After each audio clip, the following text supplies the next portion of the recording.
Om Sairam, Sai Satcharithra chapter 18 and 19. Topics: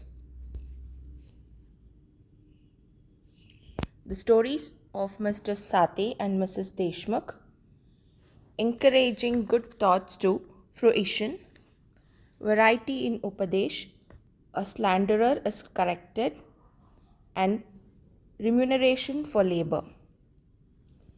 In the last two chapters, Hemad Pant described how a rich gentleman aspiring for quick Brahma Jnana was treated by Baba. And now in these two chapters, he described how Hemad Pant was accepted and blessed by Baba, how Baba encouraged good thoughts and fructified them, and gives his teachings regarding self-improvement, slander, and remuneration for labor. Preliminary.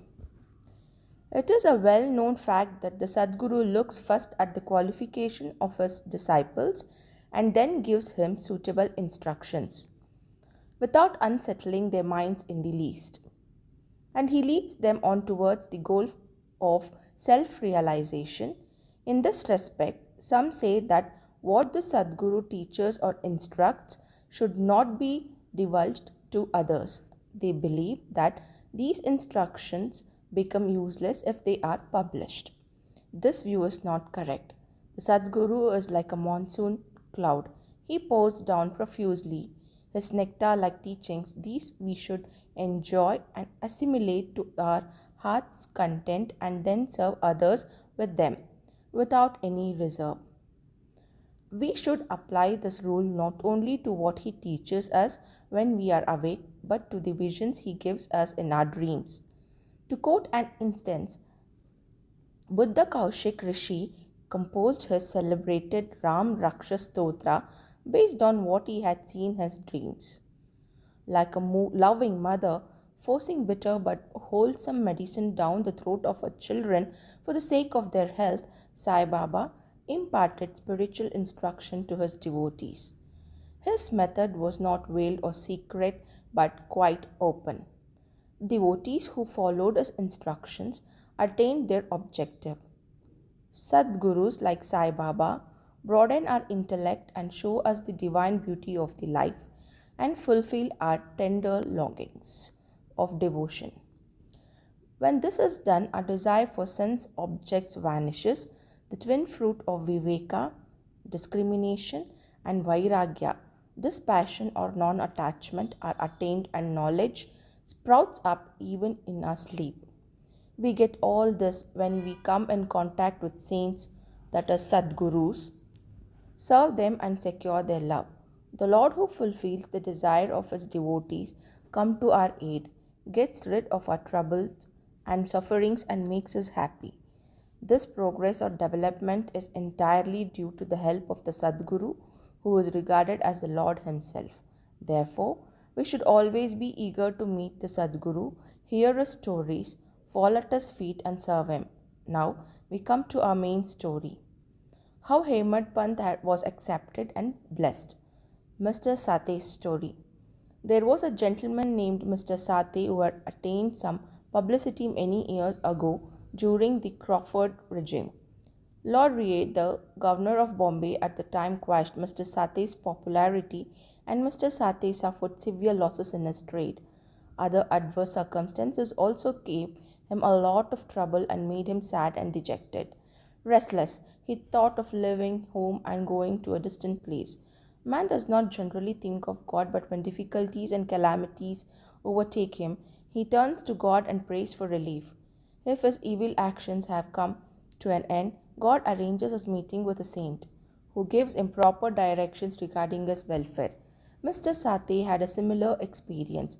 His friends advised him to go to Shirdi, where so many people were flocking to receive Sai Baba's darshan, which helped them attain peace of mind and the satisfaction of their wants. He liked the idea and at once came to Shirdi in 1917. Upon seeing Baba's form, which was like eternal Brahma, self-luminous, spotless and pure, his mind lost its restlessness and became calm and composed. He thought that it was the accumulation of merits in his former births that had brought him to Baba's holy feet. He was a man of strong will. He at once began to study the Guru Charitra. When the reading was finished in 7 days, Baba gave him a vision one night.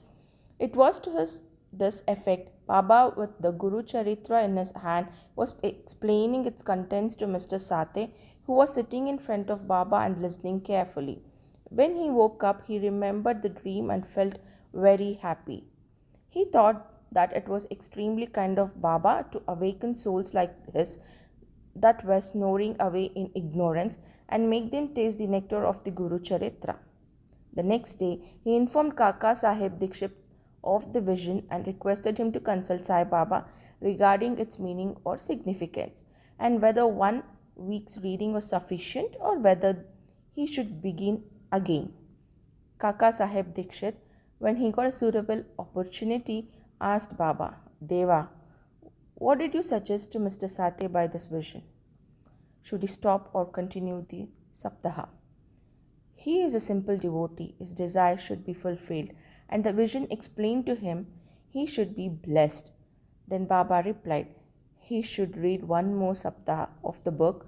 If the work is studied carefully, the devotee will become pure and will be benefited. The Lord will be pleased and will rescue him from the bondage of mundane existence. At this time, Hemant Pant was present there. He was shampooing Baba's legs. When he heard Baba's words, he thought to himself, what? Mr. Sate read for just a week and got a reward, and I have been reading it for 40 years with no result. His 7 day stay here becomes fruitful, while my 7 years stay from 1910 to 1917 is worth nothing.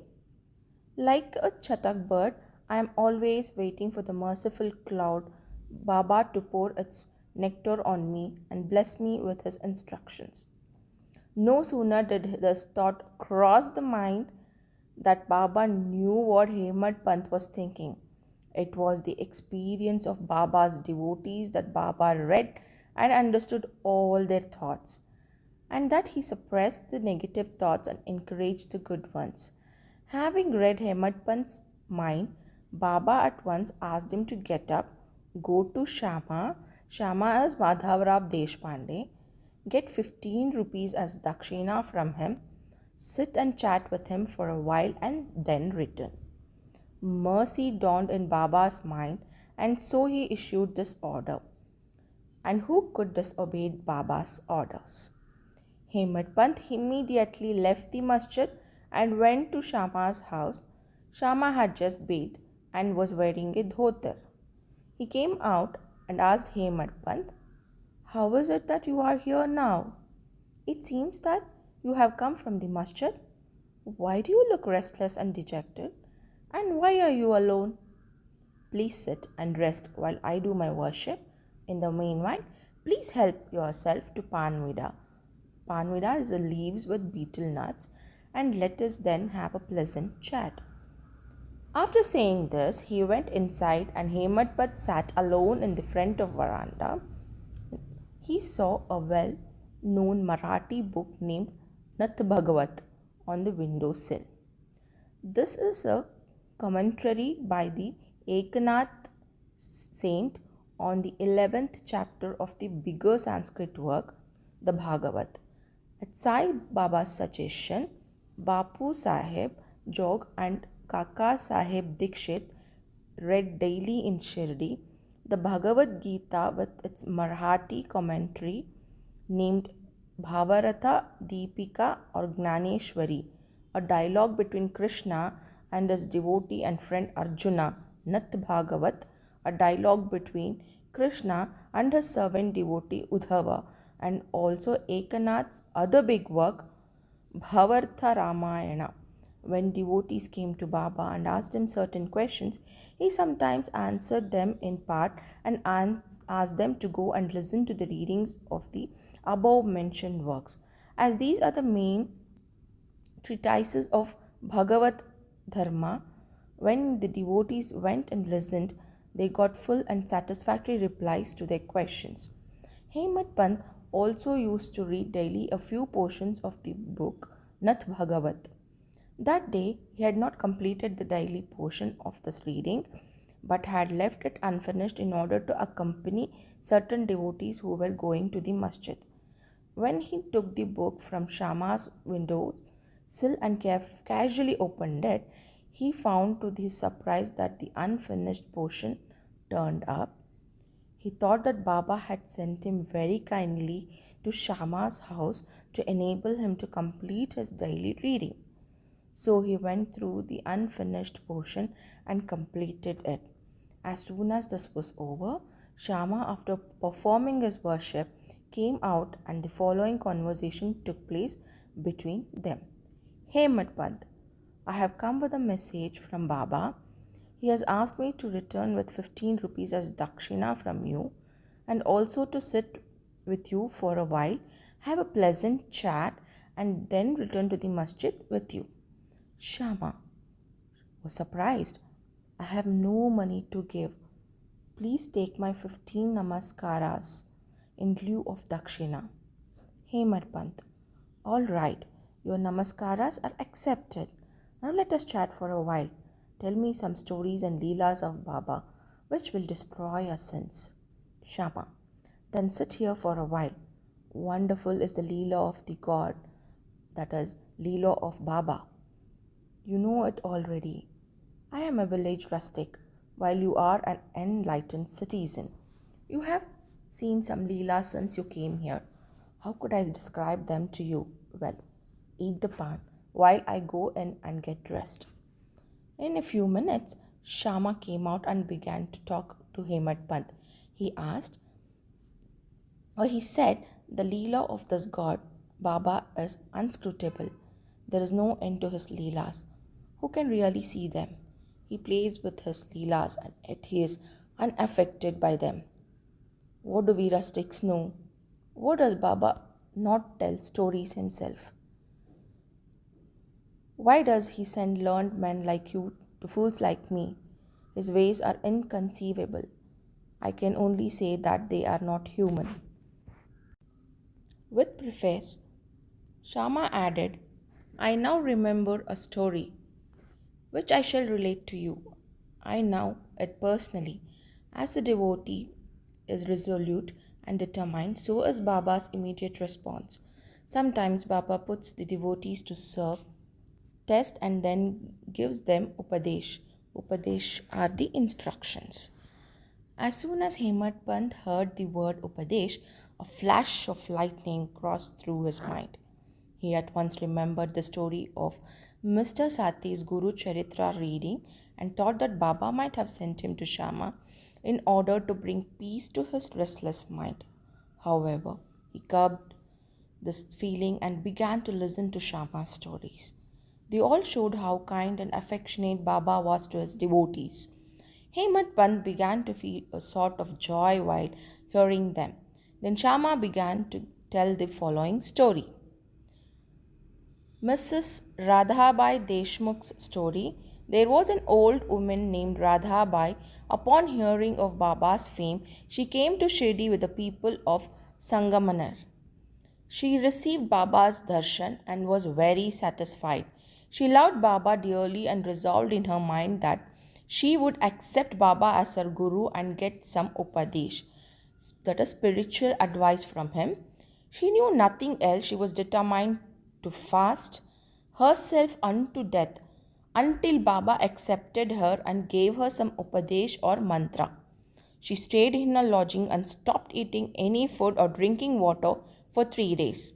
I was frightened by the ordeal of the old woman and interceded with Baba on her behalf.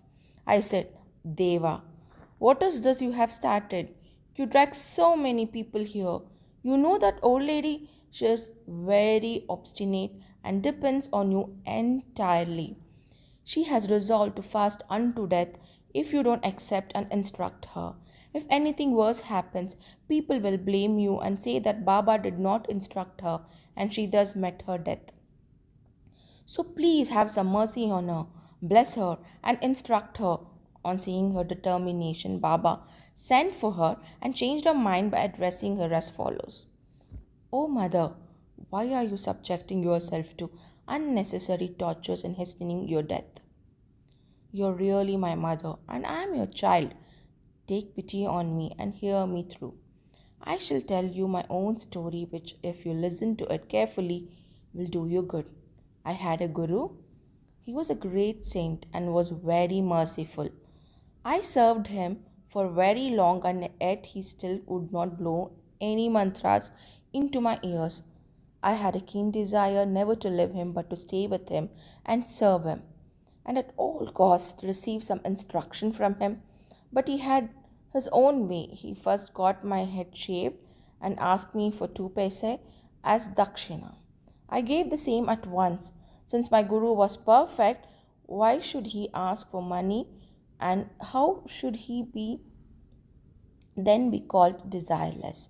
I replied that he never cared for coins. What had he to do with them? His 2 paise were firm faith and patience or perseverance. I gave them 2 paise or things to him, and he was pleased. I resorted to my guru for 12 years. He raised me. There was no dearth of food and clothing. He was full of love and was love incarnate. How can I describe it? He loved me the most, rare as a guru like him. When I looked at him, he seemed as if he was in deep meditation, and then we were both filled with bliss. Night and day I gazed at him without no thought of hunger and thirst. Without him I felt restless. I had no other object to meditate on or any other thing than my guru to attend to. He was my sole refuge. My mind was always fixed on him. This is 1 paise of the dakshina. Saburi, patience or perseverance, is the other paisa. I waited patiently and very long on my guru and served him. The saburi will ferry you across the sea of mundane existence. Saburi is the manliness in man. It removes all sins and afflictions, get rid of calamities in various ways, and casts aside all fear, and ultimately gives you success. Saburi is the mind of virtues and the consort of good thought. Nishta, faith, and Saburi, the patience, are like twin sisters that love each other very intimately. My Guru never expected any other thing from me. He never neglected me, protected me at all times. I lived with him and was sometimes away from him, yet I never felt the want or absence of his love. He always protected me by his glance, just as the tortoise feeds her young ones, whether they are near her or away from her on the other side of the river bank. Oh, mother, my Guru never taught me any mantra. Then how can I blow any mantra into your ears? Just remember that the Guru's tortoise like loving glance gives you happiness. Do not worry to get a mantra or upadesh from anybody. Make me the sole object of your thoughts and actions, and you will no doubt attain Paramatma, the spiritual goal of life. Look at me wholeheartedly, and in turn, look at you similarly. Sitting in the masjid, I speak the truth and nothing but the truth. No sadhanas or proficiency in the 6 shastras are necessary. Have faith and confidence in your Guru. Believe fully that the Guru is the sole actor or doer. Blessed is he who knows the greatness of his Guru and thinks him to be Hari, Hara, and Brahma.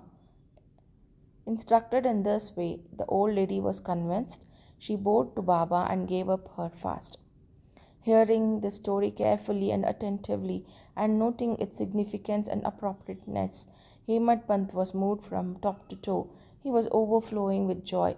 His throat was choked and he was unable to say a single word. Shama, on seeing him in this condition, asked him, "What is the matter with you? Why are you silent? How many Leelas of Babas do you want me to describe?" Just at that time, the bell in the masjid began to ring, announcing that the noon worship and arti ceremony had begun. Therefore, Shamad Hemad Pant hurried to the masjid. Bapu Sahib Jog had just started the worship.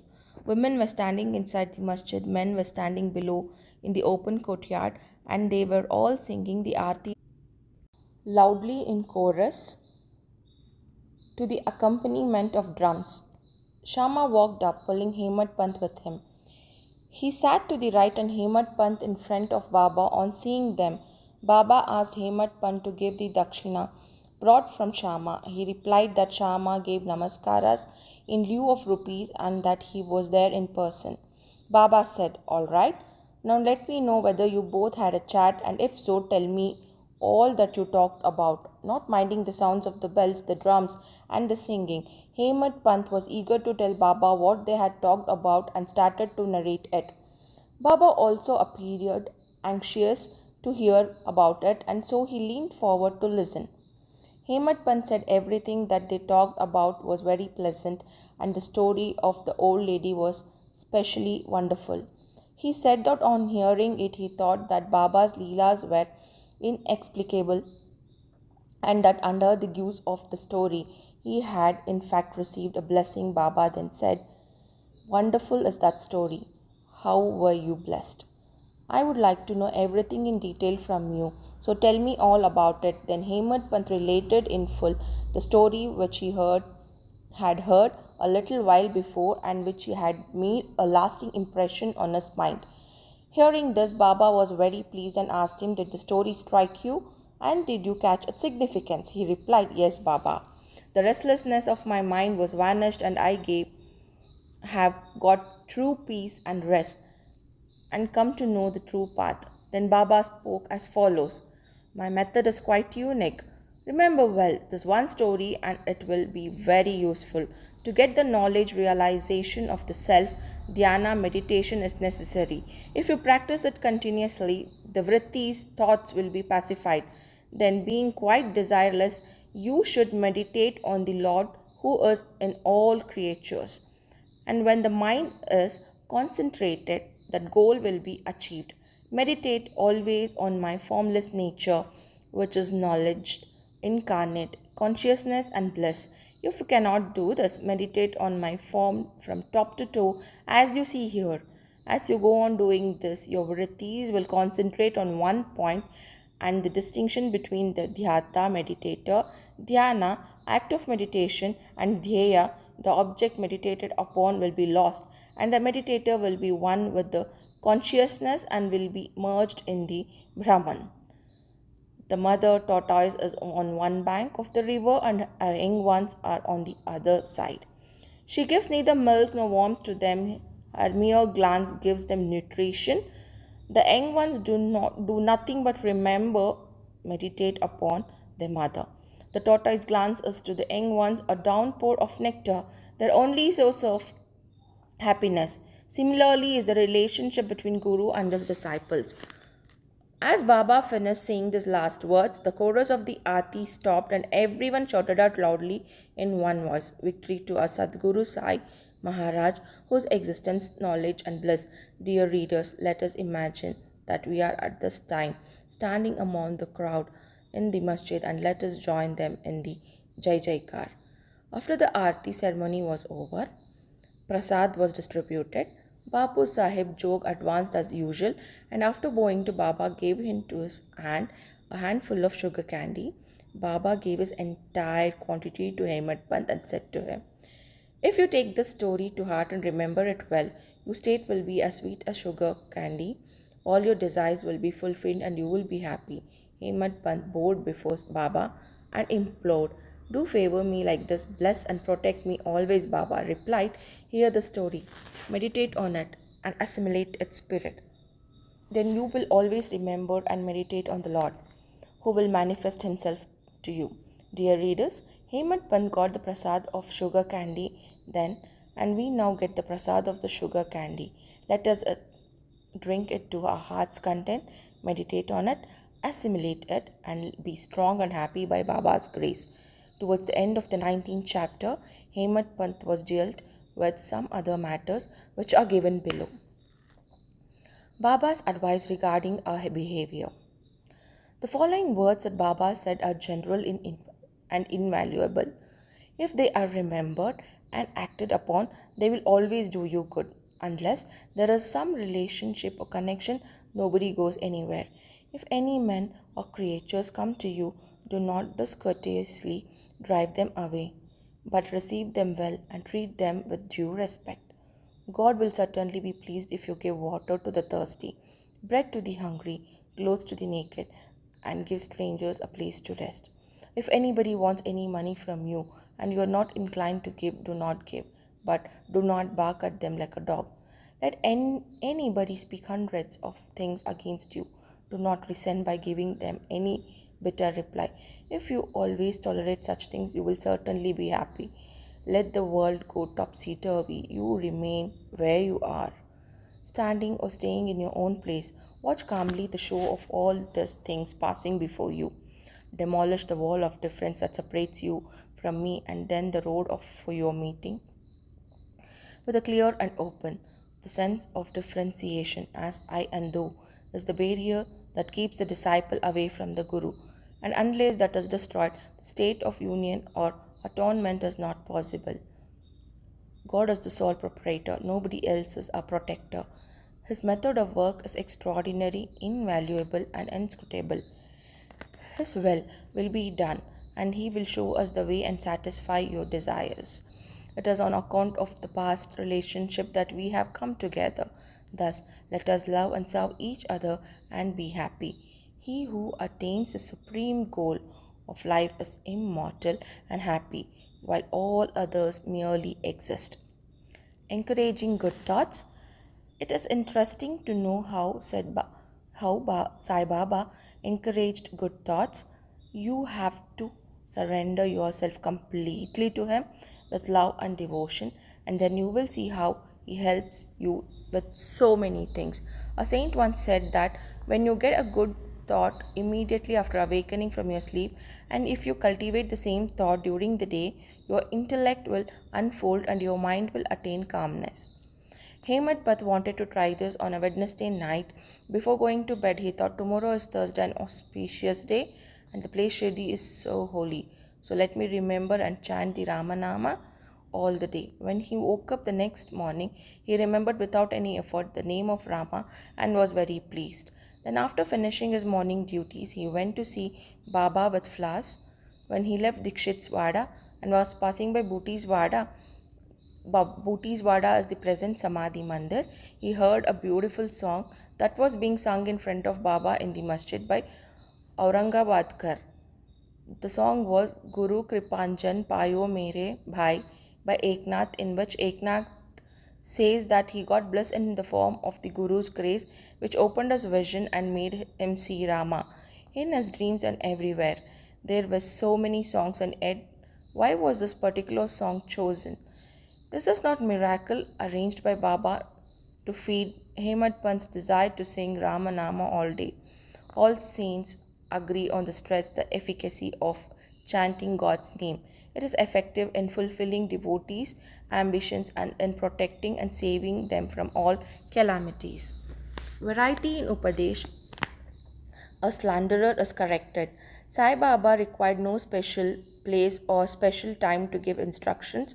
Whenever any occasions demanded it, he gave them freely. Once it so happened that a devotee reviled another behind his back. Forgetting merits, he dwelt on the faults of his brother and spoke so sarcastically that those who heard him were disgusted. Generally, we see that people have a tendency to scandalize others unnecessarily, and this brings an hatred and ill will. Saints see scandal in another light. They say that there are various ways of cleansing or removing dirt, but a scandal monger has a way of his own. He removes the dirt, that is, the faults of others by his tongue. Thus, in a way, he obliges the person whom he reviles, and for this he is to be thanked. Sai Baba had his own method of correcting the scandal monger. He knew by his omniscience that the slanderer had done, and when he met him at noon near the Lendi, Baba pointed out to him a pig that was eating filth near the fence and said to him, "Behold how with relish it is gorging dung. You conduct us similar. You go on reviling your own brethren to your heart's content. After performing many deeds of merit, you are born a man. And if you act like this, will Shirdi help you in any way?" Needless to say, the devotee took the lesson to heart. In this way, Baba gave the instructions whenever necessary. If these are borne in our minds and acted upon, our spiritual goal is not far off. There is a proverb which says, "If my Lord exists, he will feed me on my cot." This proverb is only true with respect to food and clothing. If anyone trusts in this and sits idly and does nothing in spiritual matters, he will be ruined. One has to exert himself to the utmost in order to attain self realization. The more he endeavors, the better for him. Baba said that he was omnipresent and was not limited to resolve the misunderstandings of those who bought that Baba was only his body. He incarnated himself in this form. And if any devotee meditated on him day and night with complete self surrender, he experienced a union with him. He who wants to get rid of the cycle of births and deaths should lead a righteous life with his mind calm and composed. He should always engage himself in good action, should do his duties and surrender himself heart and soul to Baba. He need not then be afraid of anything. He who trusts Baba wholeheartedly, hears and expounds his leelas, and does not think of anything else is sure to attain self realization. Baba asked many to remember his name and to surrender to him.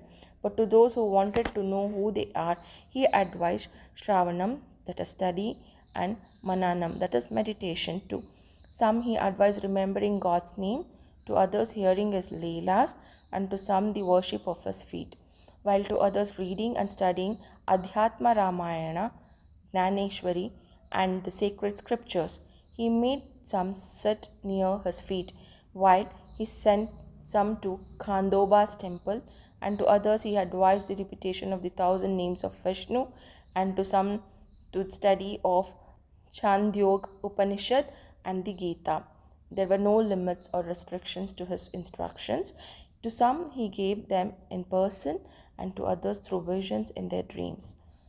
To one addicted to alcohol, he appeared in his dream, sat on his chest, pressed on it, and only let him go after the devotee promised not to touch the liquor anymore. To some, he explained mantras like Gurur Brahma in their dreams. To other devotees who were practicing Hatha Yoga, he sent words that they should stop Hatha Yoga practices, sit quietly, and wait. It is impossible to describe all his ways and methods. In ordinary worldly dealings, he set examples by these actions, one of which is given below. Remuneration for labor. One day at noon, Baba walked up to Radha Krishna Mai's house and said, "Bring me a ladder."